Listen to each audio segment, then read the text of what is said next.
शाह साहब आपको और आपकी पूरी टीम को पाकिस्तान इंडिपेंडेंट लिविंग सेंटर में दिल की गहराइयों से हम वेलकम कहते हैं। और जब जावेद भाई आप लोग के चैनल से आए तो बहुत पॉजिटिव वाइब्स लेकर आए। वो जिस तरीके से आपकी बात कर रहे थे, जो आपका वे ऑफ टॉकिंग था, वो हमने पूरा प्रोग्राम भी देखा, बहुत अच्छा लगा। जिस तरीके की आपकी गुफ्तगू थी तो बहुत पॉजिटिव रिस्पॉन्स आया उसकी तरफ से भी और आपकी भी तरफ से, तो उसके लिए बहुत बहुत शुक्रिया। और एक चीज़ तो अप्रिशिएट करूँगा इस चीज़ को, क्योंकि पर्सन विद डिसेबिलिटीज़ को इस तरीके से हाईलाइट नहीं किया जाता जिस तरीके से आपने किया।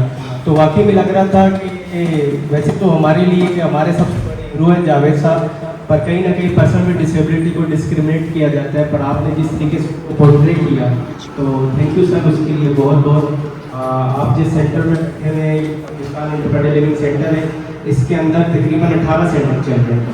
और इंडिपेंडेंट लिविंग सेंटर के बारे में मैं आपको बताता चलूँ तो ये अमेरिकन कॉन्सेप्ट है, जहाँ पर्सन विद डिसेबिलिटीज़, जो सीवियर पर्सन विद डिसेबिलिटीज़ होते हैं, जिनकी डिसेबिलिटी 80 से 90% होती है, जो अपने रोज़मर्रा के काम खुद से नहीं कर सकते, तो उनको एम्पावर किया जाता है, उनको उनकी ख्वाहिशात के मुताबिक ज़िंदगी गुजारना सिखाते हैं। क्योंकि इसके नाम में इंडिपेंडेंट लिविंग है, आज़ादी और ख़ुद मुख्तारी।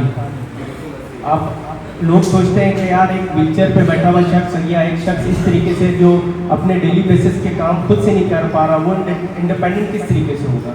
तो हम इंडिपेंडेंट उनको दो तरीके से करते हैं, एक उनको असिस्टिव डिवाइसेस के थ्रू और सेकंड पर्सनल अटेंडेंट के थ्रू। एक नॉन डिसेबल शख्स आपके वो सारे डेली बेसिस के काम कर लेता है जो आप खुद से नहीं कर सकते।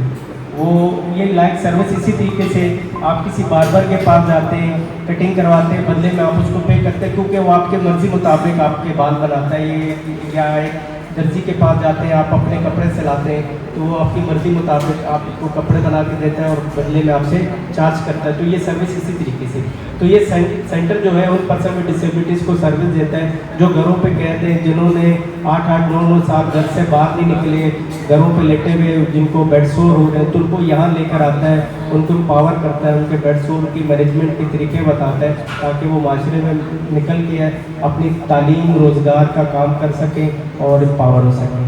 और इसकी शुरुआत हुई थी इंडिपेंडेंट लिविंग की 1960 में। एडवर्ड रॉबर्ट एक नामी शख्स थे, उन्होंने स्टार्ट किया था इसको। ये वो हादसाती तौर पर उनके एक एक्सीडेंट हुआ और क्योंकि अमेरिका में 18 साल के होने पर ना इसको एक कल्चर मनाया जाता है, 18 साल का इंसान बच्चा होगा या एक लड़का होगा या लड़की होगी तो वो इंडिपेंडेंट ज़िंदगी गुजार, वो अपनी फैमिली से बिल्कुल अलग हो जाते हैं, तो अलग होते हैं वो इंडिपेंडेंट ज़िंदगी को। तो एडवर्ड रॉबर्ट का यही ख्वाब था कि मैं कब 18 साल का होऊंगा और इस तरीके से अपनी ज़िंदगी गुजारूंगा। और उनका एक्सीडेंट हो गया तो बड़े मायूस बैठे हुए थे, तो इसी तरीके से उनके दोस्त यार आपस में आए घर पे मिलने के लिए उससे, तो कहने लगा यार आज़ाद ज़िंदगी गुजारनी थी अपनी मर्जी मुताबिक, तो अब डिपेंडेंट हो गए फैमिली की दोबारा, तो अब क्या होगा। तो उसने कहा आप टेंशन नहीं लो, हम आपके काम करेंगे। एक ने कहा तुम अपना घर लो, मैं आपको अटेंड करूँगा। दूसरे ने कहा मैं आपको आके क्या कहते हैं आपको खाना खिला दिया करूँगा। किसी ने कहा मैं आपको आपकी यूनिवर्सिटी ले जाया करूँगा। चौथे ने कहा मैं रात को आपको आके अटेंड कर दिया। तो वहाँ से एक पर्सनल अटेंडेंट सर्विस का कॉन्सेप्ट ईजाद हुआ, शुरू हुआ। फिर वो यूनिवर्सिटी गए और वहाँ जाके उन्होंने देखा यूनिवर्सिटी एक्सेसिबल नहीं, तो ये बहुत बड़ी एक तहरीक है इंडिपेंडेंट लिविंग की। जिसके बाद वो इंडिपेंडेंट लिविंग का कॉन्सेप्ट में फिर जब जापानी लोग वहाँ गए, जब उन्होंने देखा कि इस तरीके से कॉन्सेप्ट चला इंडिपेंडेंट लिविंग का, तो फिर वो जापान ने अडॉप्ट किया। जब जापान ने अडॉप्ट किया तो उससे भी ज़्यादा अच्छा अडॉप्ट किया। तो आप अगर कहीं जापान में जाएंगे तो आपको हर एक चीज़ जो है एक्सेसिबल मिलेगी वहाँ पे। फॉरेन कंट्रीज तो वैसे सब एक्सेसिबल है, पर जापान जो है ना वो एक समझ लें कि लैंडमार्क है। अगर जापान जैसे एक्सेसिबिलिटी कहीं भी नहीं है, जो हमने सुना है जावेद भाई से, क्योंकि वो वहाँ गए थे और वहाँ से इंडिपेंडेंट लिविंग का कॉन्सेप्ट देख कर आए थे। उन्होंने कहा कि यहाँ पाकिस्तान में जो है इसको इम्प्लीमेंट करवाना है।